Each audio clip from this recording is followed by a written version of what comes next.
Każdy z nas ma głos, ale nie każdy ma odwagę, by go użyć. Nie każdy głos jest słyszalny. Czasem zagłuszany przez uprzedzenia, czasem ignorowany przez system, czasem tłumiony przez własny lęk. Są tacy, których codzienność wygląda zupełnie inaczej. Walka zaczyna się od rana, z krawężnikiem, z biurokracją, z obojętnością, ale najbardziej z samotnością. Nie szukają litości, nie chcą współczucia. Chcą tylko jednego, by ich głos miał znaczenie. To film o tych, których często mijamy bez słowa, o tych, którzy mają dość bycia innych, o tych, którzy każdego dnia budują swoje życie.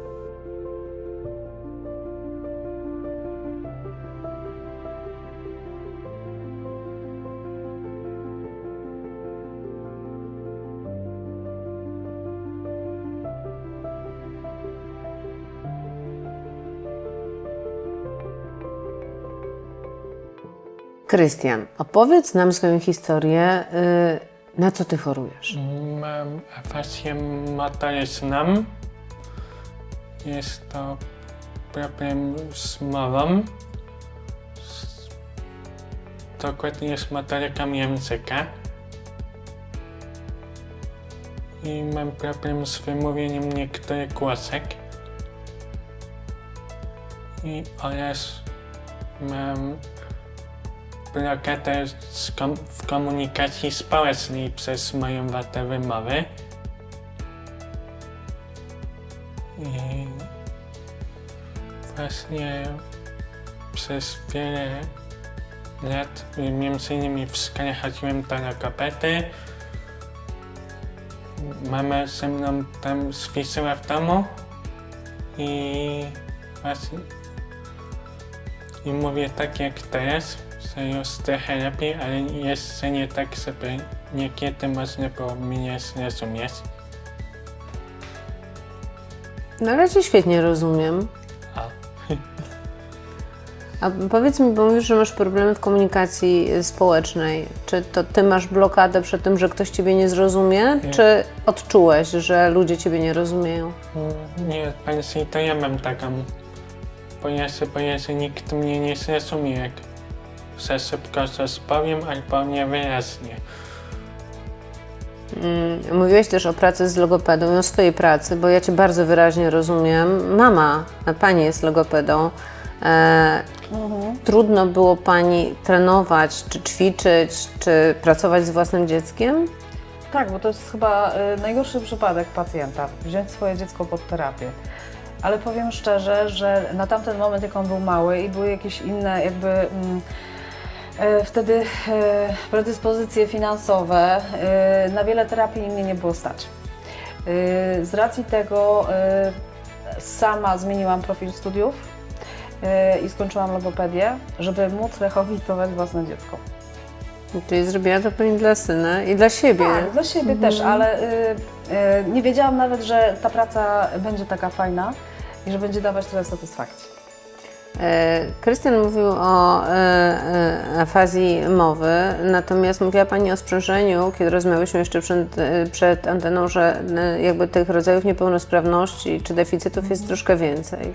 Tak, jednocześnie oprócz afazji, bo afazja była pierwszą naszą diagnozą, mieliśmy też stwierdzone upośledzenie w środku, upośledzenie stopnia lekkiego, a na koniec jeszcze taki gwóźdź do trumny, gdzie wiedzieliśmy, że coś jest nie tak w kontaktach społecznych, też nie tylko ze względu na afazję.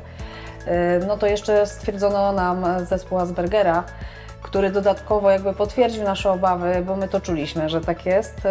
No ale w końcu była diagnoza medyczna, gdzie wiedzieliśmy, jak w końcu z dzieckiem zacząć pracować. A kiedy się państwo dowiedzieliście, że Krystian jest dzieckiem nienormatywnym, że coś się dzieje? Dopiero jak miał 4,5 roku. Diagnoza była bardzo trudna. Jeździłam po wielu specjalistach i słyszałam o tym, że to jest chłopiec, że on późno zacznie mówić, to normalne, proszę mu dać czas, gdzie ja czułam jako mama wewnętrznie, że coś jest nie tak, nie? Czułam to wewnętrznie i drążyłam temat, nie byłam wtedy nawet studentką, byłam młodą mamą, nie miałam świadomości tego, co wiem teraz, wielu rzeczy nie rozumiałam, nie wiedziałam, w jaki sposób poradzić sobie w tej sytuacji, bo wszędzie mnie odsyłali i wszędzie było spokojnie, spokojnie, to jeszcze jest nie ten moment, więc jakby ta pierwsza diagnoza o afazji było na 4,5 roku, kiedy naprawdę moje dziecko mówiło 3 słowa praktycznie, tak? Więc bardzo późno. Myśli Pani, że to miał wpływ na dalsze losy syna? Miało wpływ bardzo duży, bo gdyby była szybsza diagnoza, to ja już bym też szybciej jakieś działania podjęła, żeby go zacząć rehabilitować u odpowiednich specjalistów. Wszystko było późno, tak samo zespół Aspergera został zdiagnozowany, jako miał lat 14. A jak Pani sądzi, dlaczego to tak późno? Z czego to wynika? Z czego te późne diagnozy czasami wynikają, które mogłyby jednak wiele zmienić? No myślę, że przede wszystkim z podejścia lekarzy. Przychodzi człowiek z problemem, nie do końca jest rozumiany przez lekarza, który jest na tej wizycie razem ze mną i jakby zostaje to takie zbagatelizowane, gdzie jednak matka chyba wie, prawda, że coś się dzieje nie tak i prosi o badania EEG, czy prosi o jakieś skierowanie do neurologa, jakieś pierwsze badania. Nie, spokojnie, to jeszcze nie ten czas, nie trzeba i tak dalej, nie? Było to na tamtym momencie naszego życia było to bardzo potrzebne, a zostało zbagatelizowane i w pewnym momencie już sama mówię, kurczę, no może rzeczywiście coś jest nie tak ze mną, może ja za mocno chcę, że przecież no, może to normalne, że dziecko do tego czasu nie mówi, nie wiem? No.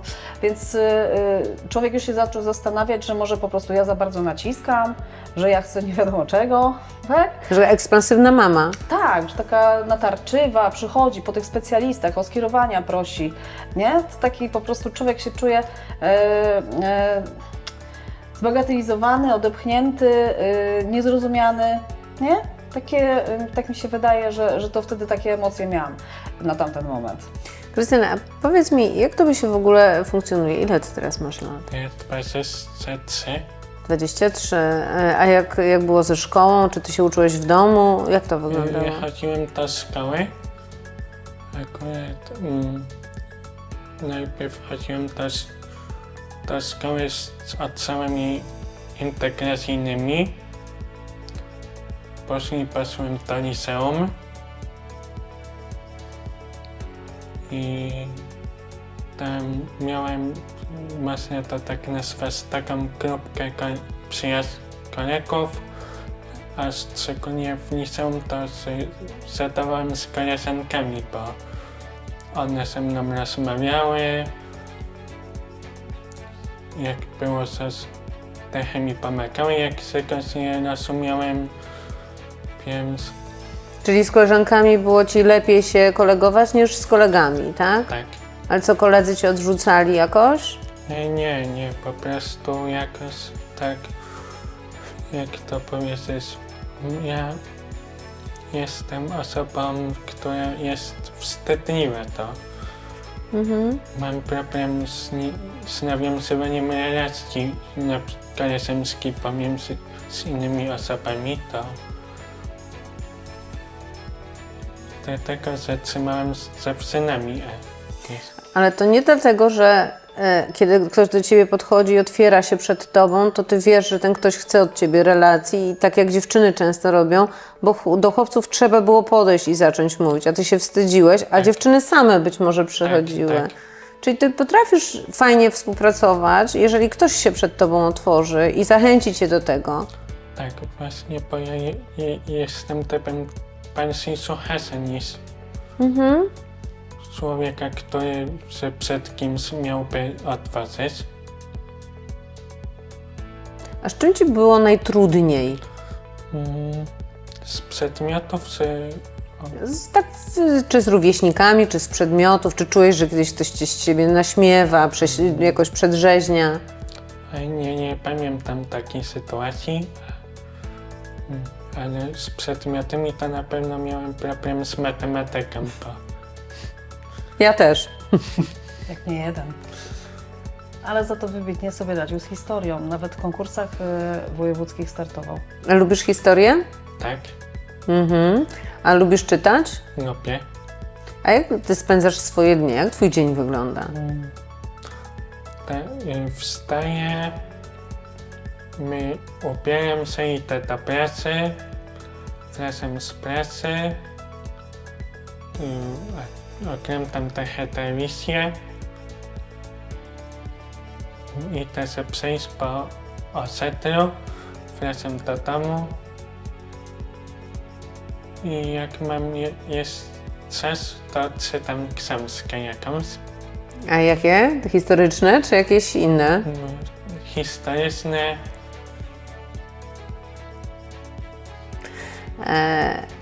Może też z perspektywy mamy trochę zapytamy, jak to było z takim funkcjonowaniem małego dziecka, później starszego w jego rozwoju? Czy w jakimś aspekcie Pani poczuła, że syn jest dyskryminowany, w jakiś sposób naciskany, w jakiś sposób dewaluowany? Tak, ale najbardziej to odczułam chyba, kiedy mieliśmy takie pojęcie o szkole integracyjnej, że on tam będzie zaopiekowany. A tak naprawdę z jego opowieści, bo później było to liceum, tak? Z jego opowieści wynikało, że najbardziej dyskryminowany i ośmieszany i dokuczano mu jednak w tej szkole integracyjnej. Tu jest taki właśnie dysonans, nie? Tego, co być powinno, a co jest naprawdę i to, co się dzieje w rzeczywistości. Później w liceum dawał sobie radę z naszą pomocą. Ogólnie samo wybranie liceum już było dla nas taką wysoką poprzeczką. Ale on w kółko tej historii, jakby no, ja nie mogę swojemu dziecku powiedzieć, słuchaj, no ty raczej tam na studia nie pójdziesz, to może weźmy zawodówkę i będzie ci łatwiej, dasz radę, tak?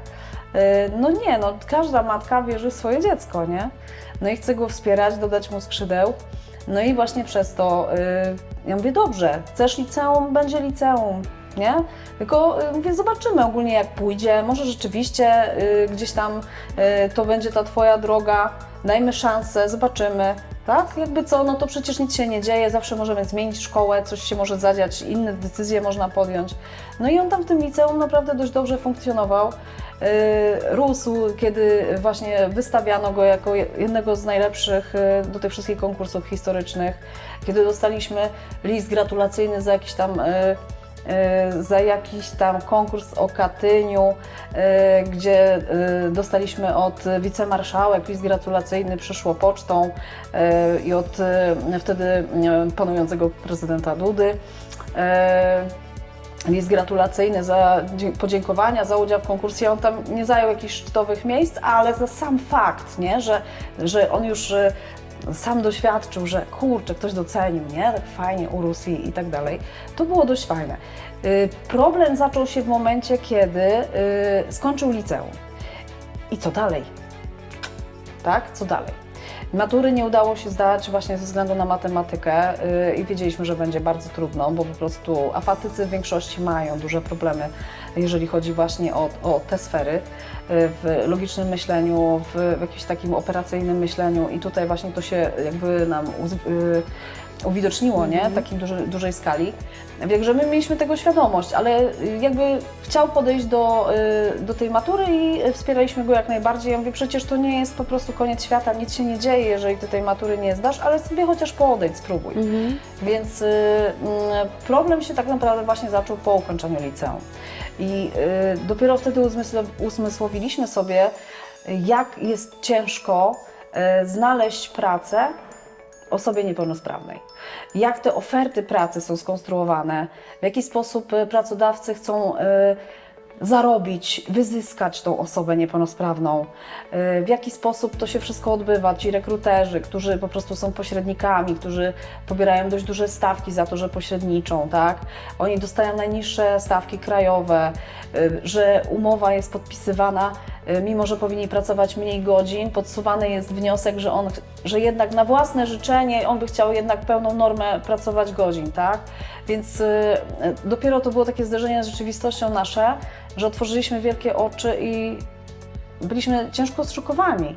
Mieliśmy taki właśnie moment, kiedy syn miał takie epizody depresyjne, no bo wiadomo, my poszliśmy do pracy, on przedtem miał szkołę, tak? Jakiś rytuał był. W zespole Aspergera te rytuały, tak? One tutaj grają główną rolę. Więc nagle, okej, no wstałem, ale po co ja wstałem? Co ja mam robić? jak ma wyglądać mój dzień, po co ja mam się w ogóle ubierać, tak? Co ja mam w ogóle robić z sobą cały dzień, dopóki wy wrócicie. Także to było trudne i szukanie właśnie naprawdę pracodawcy, który będzie rozumiał potrzeby tak naprawdę niepełnosprawnej osoby. Sama podjęłam po prostu już tutaj działania. Jeździłam po różnych firmach, rozmawiałam z prezesami, rozmawiałam z dyrektorami różnych miejsc, przedstawiając, jakie są korzyści, jak może to też wspomóc ich firmę i że w ogóle, że naprawdę to nie musi być jakieś nie wiadomo jaka praca zadaniowa, nie wiadomo jaka ważna, ważna, dla niego ważna, dla nich mniej ważna w tym sensie, ale sam fakt, że może naprawdę zyskać zatrudniając takiego pracownika. Nie byli zainteresowani. Głównym argumentem, jaki padał w większości rozmów, to jednak był fakt, że no tak, no ale jak ja wezmę takiego pracownika, czy takich 2 pracowników, no to przecież ja będę musiał zatrudnić osobę, która będzie ich dopilnowywać w tej pracy. Więc ja na jego ten wniosek powiedziałam, no dobrze, chwila, ale z moich takich informacji, które zdobyłam, można nawet uzyskać dofinansowanie na osobę, która ma być osobą dozorującą te osoby. Czyli jakby to nie był problem taki, że w jakiś sposób by to obciążało tą firmę, tylko bardziej chodziło o niechęć, nie? I po prostu nie chcieli zatrudnić takiej osoby, nie wiedzieli, jak mieliby w ogóle to zrobić, jak to miałoby funkcjonować, jakie zadania tej osobie dać, jakie miejsce pracy stworzyć, do czego ona miałaby być potrzebna. Także nawet nie było takiego momentu, że ten dyrektor, prezes takiej firmy na chwilę by usiadł i tak się nad tym zastanowił, hej, no ale przecież ja mogę rzeczywiście mieć fajnego pracownika, który będzie proste rzeczy robił. Niech on robi jakieś czynności gospodarcze, niech on robi jakieś tam, nie wiem, kserowania w biurze, cokolwiek, takie naprawdę proste rzeczy, ale zabrakło tej chęci. No właśnie, ale teraz, Krystian, pracujesz, tak? Tak. Ty chciałeś pójść do pracy? Tak, Nudziłeś się już w domu. no tak, bo właśnie nie wiedziałem, co mam zrobić, bo cały czas tylko w domu i nie miałem też trochę ochoty na nic, w ogóle nie chciał mi się czyścić. Cały czas bym leżał tylko w łóżku, oglądał telewizję. Czyli depresję taką, takie początki jakichś takich stanów miałeś rezygnacyjnych, tak? Nie chciało ci się nic. Tak, A wtedy trafiliście do jakiegoś lekarza, ktoś się wami też psychologicznie zaopiekował, bo jak pytam osoby z różnymi rodzajami niepełnosprawności, to jakby w tym aspekcie takiego wsparcia lub matek, dzieci nie słyszę, żeby było. Może w waszym przypadku było inaczej. Raczej czarna dziura, jeżeli chodzi o opiekę i zainteresowanie jednostek takich samorządowych państwa naszego, żeby coś takiego tutaj uzyskać w ramach, bynajmniej my nie wiedzieliśmy, że takie możliwości są. Znaczy inne dostęp, niż mówi Pani o dostępie takiej do lekarzy, publicznej, tak? Publicznej. Takiej publicznej opieki dla osoby niepełnosprawnej, więc jakby no, każdy podejmuje działania we własnym zakresie, czyli to jest już jednak wizyty prywatne, tak, i finansowanie tego we własnym zakresie. A jednak tego wsparcia brakuje. Brakuje naprawdę i to u niejednej osoby, jak ja mam kontakt też z osobami udarowymi i czasami te osoby są samotne i zajmują się nimi jacyś tam członkowie rodziny, czasami nawet dalsi, nie tylko właśnie mąż, żona i tak dalej, tylko to są dalsze osoby i one są wtedy tylko dochodzące albo jest ta opiekunka zatrudniona, to oni w większości są w złym stanie psychicznym. Tu nie chodzi na przykład, że ja przyjeżdżam do pacjenta, z którym ja mam przywrócić mowę i wiele funkcji poznawczych, ale chodzi o ich stan psychiczny, nie? Że tutaj na tym polu jest czarna dziura. A jak u Was to wyglądało, ta droga? No sami wyszukaliśmy lekarza, sami zaczęliśmy jeździć na terapię, zaopiekowany został farmakologicznie. Na szczęście nie trwało to długo, bo udało się znaleźć tą pracę. A I od jaką tego pracę? się To już teraz Krystian niech Nie. powie. akurat to był na terenie firmy produkującej opony Blixstam. Mhm. I szukali osoby, która by wykonywała pracę gospodarcze. Zgniatała kantony, wrzucała folię do prasokontenera i ja się o tym dowiedziałem akurat od mamy, bo że zezwania jedno miejsce, więc postanowiłem, że spróbuję. Pojechaliśmy na rozmowę i od razu że na mnie zdecydowali, że miałem umowę, akurat to było przez taką firmę zewnętrzną z Kosowa Wielkopolskiego.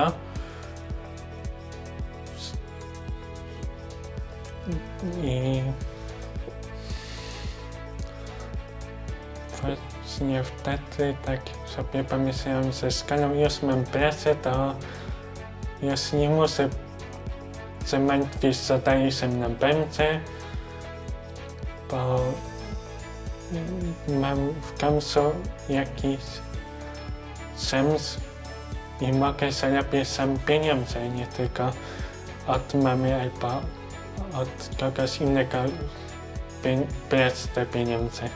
Czujesz się bardziej samodzielny, jak masz tą pracę? Tak, I dalej tam pracujesz, tak? W tym miejscu. tak. A jak ci się w ogóle tam z innymi ludźmi pracuje? Jacy oni są? A moi, no, jak to powiedzieć,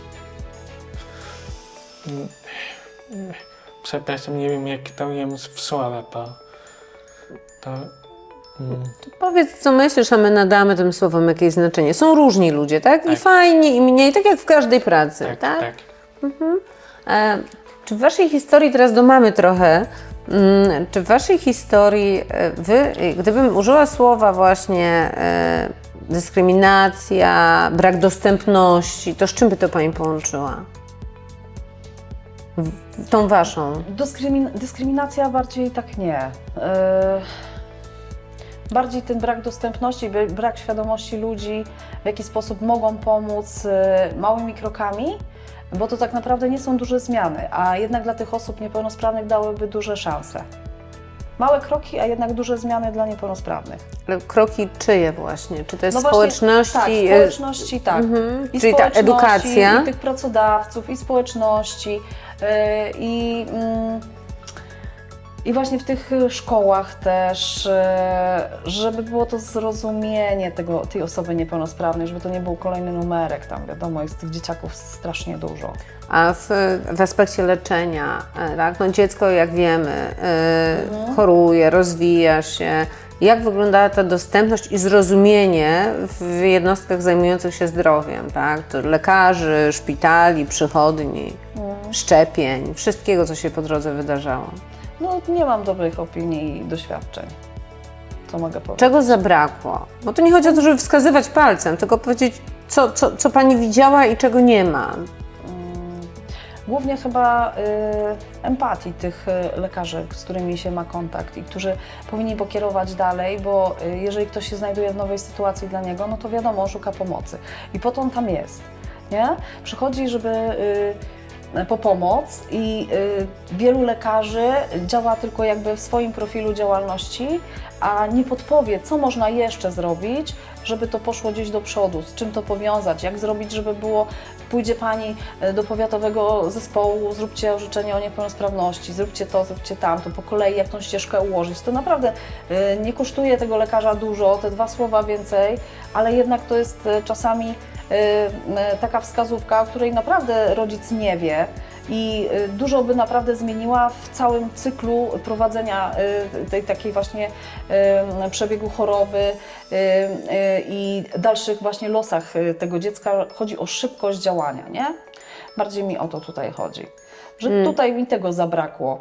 Pokierowania, tak? Pokierowania, dać się wskazówki, w jaki sposób, co zrobić jeszcze, jakie są jeszcze możliwości. Człowiek sam po prostu w internecie, w kontakcie z innymi rodzicami, którzy też mają dzieci niepełnosprawne, wielu rzeczy się dowiadywał i dopiero zaczynał szukać sam. A to przecież jakby te instytucje, do których się zgłaszamy, powinny nam dać po prostu taką bazę wiedzy, gdzie ten rodzic powinien, korzystając z tego, już sam sobie poprowadzi tą ścieżkę, nie? Czy to chce wybrać, czy nie chce, czy potrzebuje to orzeczenia o niepełnosprawności dla dziecka, czy nie potrzebuje. Są rodzice, którzy nie mogą się z tym pogodzić i nie chcą uznać swojego dziecka za niepełnosprawne i chowają orzeczenia do szuflady, bo z takimi też mam kontakt. I jakby to jest wybór rodzica, okej. Ale chodzi o samą bazę. Powinniśmy dostać na wstępie jakieś kierunki, w których my mamy się poruszać, jakieś wskazówki, gdzie się udać, gdzie się leczyć i z jakich możliwości możemy skorzystać. I tego tutaj najbardziej chyba brakuje. Krystian, a w jakich sytuacji, ty mówisz o tym, że ty masz taką barierę czasem, czy lęk społeczny nawet można nazwać, czy problemy z relacjami społecznymi, gdybyśmy tak zmniejszyły wagę tego. Natomiast kiedy ty się najbardziej czujesz niezrozumiany? I na przykład jak mam do załatwienia jakąś sprawę w ósemce albo w sklepie, wtedy właśnie się tego boję, że mnie panie nie zrozumieją. I wolę korzystać z takich, na przykład w sklepie kas samoobsługowych. A w ósemkach to z pomocą mamy, bo mama zawsze jak jest jakiś problem ze zrozumieniem, to pomoże, powie o co chodzi. No, ta mama jest zawsze, natomiast w przyszłości, no taka jest kolej rzeczy i tak powinno być, że te rodzice kiedyś odchodzą, dzieci zostają, ale ty słyszałam, że jako pierwsza osoba tutaj w waszym mieście będziesz miał mieszkanie, tak? Znaczy to będzie mieszkanie na próbę, takie wspomagane. Wspomagane. Mhm. Tak? I mamy pierwszą możliwość na początku zamieszkać na tydzień. Tak? Bo myślimy o tym, my dużo pracy włożyliśmy w to, żeby Krystian ze swoimi dolegliwościami mógł funkcjonować tak, jak funkcjonuje teraz. Jest wysoko funkcjonującym autystą i sami planujemy próby samodzielnego zamieszkania. Myślimy tak właśnie o wiośnie, kwiecień, maj, żeby on mógł sam zamieszkać na jakieś pół roku. Tak? 4 miesiące do 6 miesięcy takim sobie dajemy przedział czasowy, oczywiście z naszym wspomaganiem, nie? No i na wieść o tym po rozmowie z dyrektorką jednego tutaj z ośrodków, która jakby mocno też walczy o prawa autystów, uzgodniłyśmy, że takie mieszkanie po prostu udostępnią na tydzień jako takie początkowe próby, tak? Więc dla nas to jest bardzo, bardzo cenne, bo jakby to jest taki przedwstęp przed tym, co ma się zadziać i my musimy do tego dorosnąć i on musi do tego dorosnąć. Musimy te pewne rzeczy sobie też poukładać, jak to ma wyglądać. Więc bardzo fajna taka inicjatywa zaistniała, nie? A ty chcesz sam mieszkać? Tak. Proszę, od starych się wyprowadzimy, tak? Jako mama, może z perspektywy mamy, jakie pani ma marzenie dla syna? Żeby był samodzielny. I cały czas przyświeca mi ten cel, jak rozmawiam z innymi mamami, które mają dzieci pełnosprawne i one mi mówią, że po prostu ich dzieci nie potrafią podstawowych rzeczy zrobić w obowiązkach domowych, to się łapię za głowę i mówię, Boże, czy ja już jestem jakaś nawiedzona, dlaczego ja tak cisnę? Ale dlaczego cisnę? Bo mam świadomość tego, że wiecznie żyć nie będę i że to, co się nauczy przy nas i to, co się wytrenuje, bo to jest trening, tak? To jest trening. To, co się wytrenuje, to już mu nie zginie nigdy i on sobie wtedy jakoś poradzi, tak? Jakoś sobie poradzi w tym życiu, więc on, nie wiem, pełnowartościowy obiad, 3-daniowy nawet przyrządza. W obowiązkach domowych też wszystko jest w stanie już zrobić. Dlatego powoli próbujemy go wypuścić spod naszych skrzydeł z kontrolą. Ale tak wracając do tych urzędów i tak dalej, najbardziej martwi mnie jednak fakt, że Te osoby niepełnosprawne, no wiadomo, z różnymi deficytami, bo to są różne niepełnosprawności, tak naprawdę w urzędach bez wspomagania osób z zewnątrz nie są w stanie w większości nic załatwić. One nie umieją spraw urzędowych załatwiać i to mnie u Krystiana też bardzo martwi, jak my to kiedyś pociągniemy, jak on sobie sam załatwi dokumenty, które będzie na przedłużenie na przykład komisji o niepełnosprawność, jak to wszystko załatwić, to jest cały system, nie? Umawianie do lekarzy, Tak, trafianie te tam. planowanie, A tak. lekarze Cię, Krystian, rozumieją, jak do nich mówisz? Niekiedy to To niektórzy mnie rozumieją, niektórzy nie. Bo może po prostu nie chcą mnie zrozumieć, albo uważają, że z moją niepełnosprawnością to powinna zawsze być przy mnie osoba, która będzie im tłumaczyła, co mówię, żeby wiedzieli, o co chodzi, bo ja jak się stresuję, to mówię tak niezrozumiale to. Ale zobacz, no teraz mamy sytuację, w której są kamery, światła, obca osoba, czyli ja, i rozmawiamy sobie szczerze i ja Cię doskonale rozumiem.